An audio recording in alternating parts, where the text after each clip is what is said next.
Hey, and welcome to another episode of Rennch. On today's episode, I'm going to show you the restoration of my 1969 Porsche 911, now known as the Grey Ghost.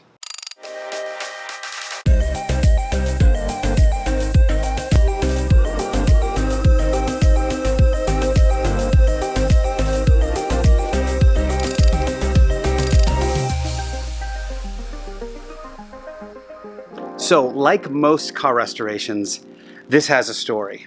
Now, when I built this car, I obviously wasn't running a YouTube channel, so I didn't have a lot of video of it. I did, however, take a ton of pictures along the way. And the thing with me is, when I built the car, I had very little money. So the first whole portion of this build was done long before these things became super valuable. And I did a lot of stuff on a budget. So forgive me if you see something I'm doing in the process of the restoration that you don't agree with today. There is a part 2 to this video series where I show you what I've done in the last few years that has been significantly different. But a couple of cool things.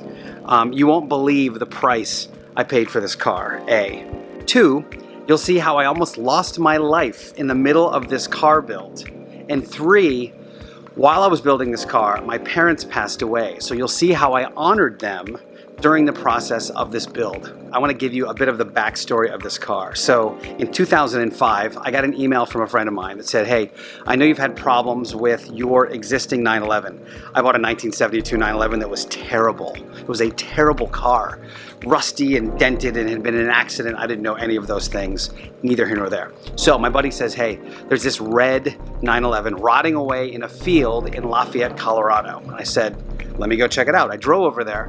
So I knock on the dude's door and I say, hey, I want to buy your car. I ended up buying the car for $5,000, which is crazy by today's standards, right? It was a stock red 1969 911T, which looked mostly rust-free. Now, looks can be deceiving, as you will soon find out.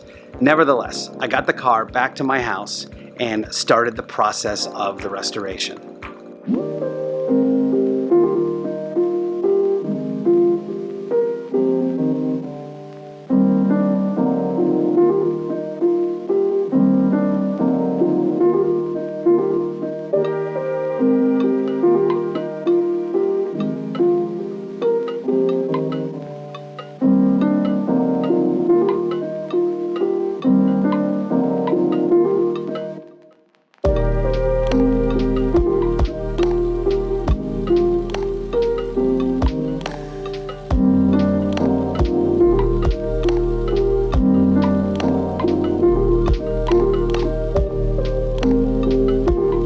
I had to fix a ton of rust, including each side rockers, inside and outside, both battery boxes, the gas tank support.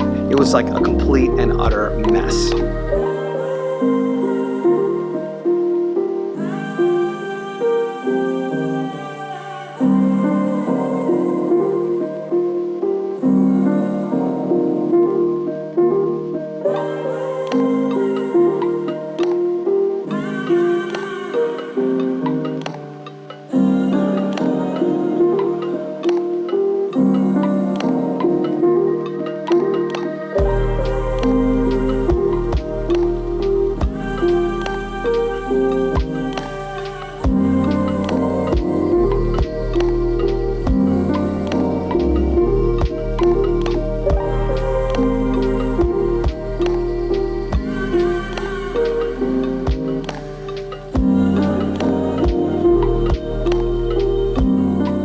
The original plan was to make this an RS clone. I'd already bought SC flares for the rear, so I had a little bit of flare in the rear. I was going to keep the front fenders stock.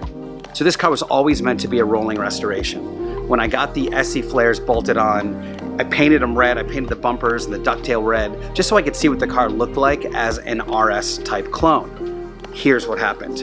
A buddy of mine, at Collier Brands on Instagram, go check him out, he and I decided to drive up a road called Sugarloaf, which is in Boulder, Colorado. As we were just getting onto this very twisty, windy canyon road, we hung a left. There was a 17-year-old kid driving an old full-size pickup truck that was sightseeing, looking out the window, had completely drifted into our lane. JJ swerved to miss him, I swerved to miss JJ, and I went over the edge. Now, if anything like that has ever happened to you, I pretty much thought I was clocking out. Like, that was the end of my day.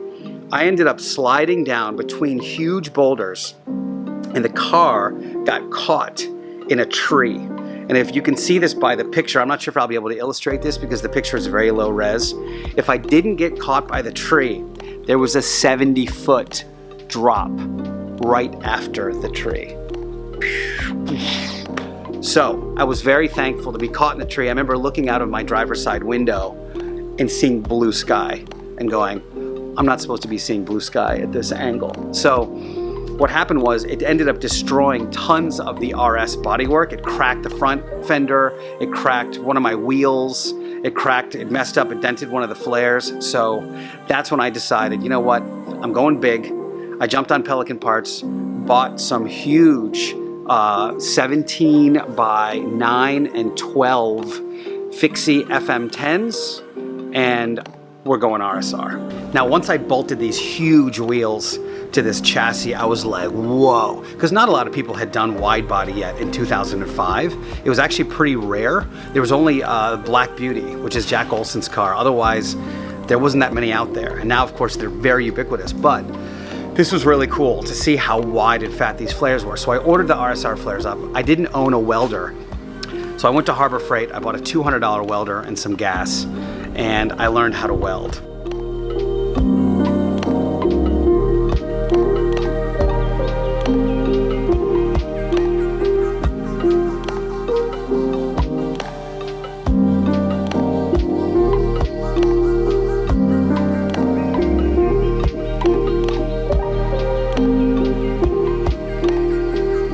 I also decided to strip the paint. So I wanted to get rid of all the red on the car. I decided the car was going to be gray. So I knew I needed to strip it all. Plus I wanted to see what it looked like in bare metal and make sure I covered all the rust.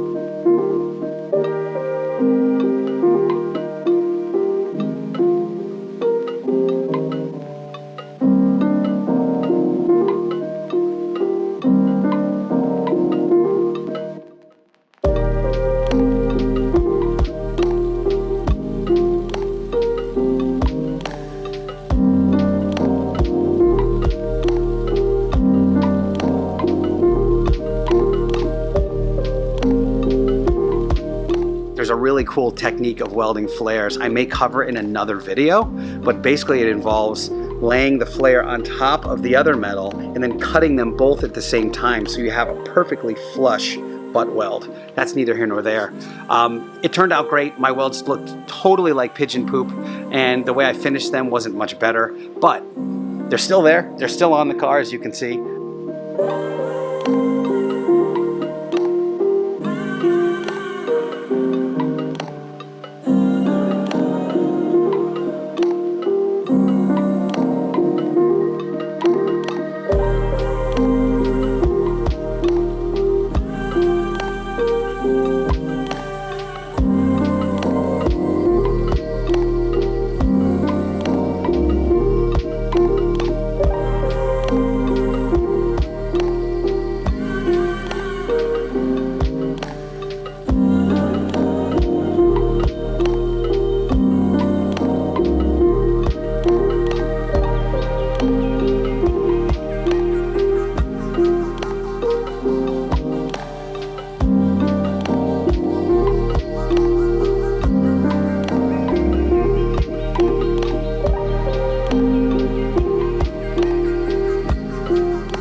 So as I was building this car, which took over 4 years and 2,000 hours, both of my parents passed away.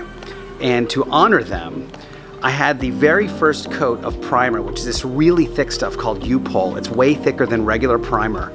I mixed their ashes into the paint. We actually rolled the paint on. We had these big paint rollers, and the stuff is so thick and goopy, but you stick it on and then you sand it down and the body gets so incredibly smooth. So to honor them, I mixed their ashes into this first roll-on primer. So they're always there surrounding me as I drive the car. So if you've ever had a car restoration project like this, you know how big of a deal it is to get it in one color. So at this point, I had black fiberglass fenders, I had no paint on any of the body, and I had black flares. Finally, I had all of the car in primer. And I have to say, there may have been a tear or two shed. It was a watershed moment for me. After that, we did a ton of body work, a lot of sanding.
The last coat of paint went on and it became the Gray Ghost.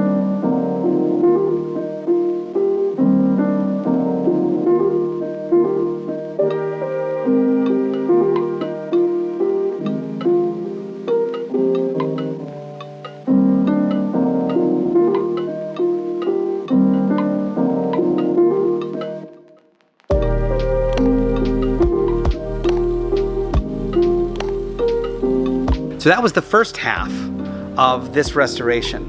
The second half happened after I moved here to San Diego, and it was a major transformation between when it left Colorado, what you're seeing right here, and what it looks like today. I will reveal more in the next video, but I will also tell you that in the next video we got a couple of very interesting things, including how I hand cut and bound all of my own carpet and how I used a vibrator to paint my wheels.